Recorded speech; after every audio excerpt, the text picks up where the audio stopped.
saying, evil happens when good men stand by and do nothing.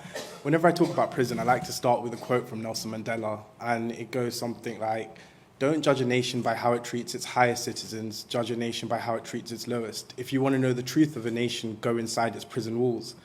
And the reality is our nation is failing in multiple areas, and namely in prisons. I never expected to go to prison. I was an 18-year-old studying medicine at Plymouth University, someone really excited to get into the world of healthcare. But one thing led to another, and me and my best friend found ourselves in prison for a conspiracy to supply cannabis. And it was probably one of the biggest shocks of my life to go from someone who was highly esteemed and respected in society overnight to be a convicted drug dealer who officers, the institution, thought was scum of the earth in essence. And to be able to experience that from my unique lens, I had A-level grades, I could conversate with the Queen's English, I could write general apps, fill in complaint forms. I could only imagine what it was like for my peers who didn't have those privileges.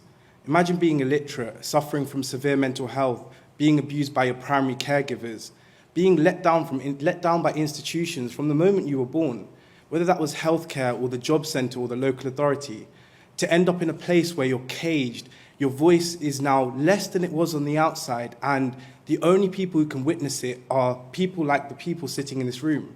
They're prison officers, they're prisoners like myself who can come out and have a chance. And I think that's where we have a duty.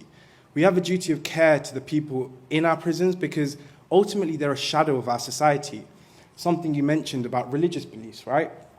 If you wanted to track back extremism, you could track it right back to a prison. Far-right extremism, Islamic extremism, it all starts in there. And I witnessed that firsthand. But how openly is that spoken about by the general public? We all know the crisis that's happening with sex offenders. How often is that spoken about by the general public? And we see this vicious cycle that appears where government refuses to acknowledge the issues we're facing. The staff in our prisons often are acting out of a sheer place of fear and anxiety. You don't want to piss off the governor, you don't want to piss off senior officers because they might make your job harder. But that's the thing.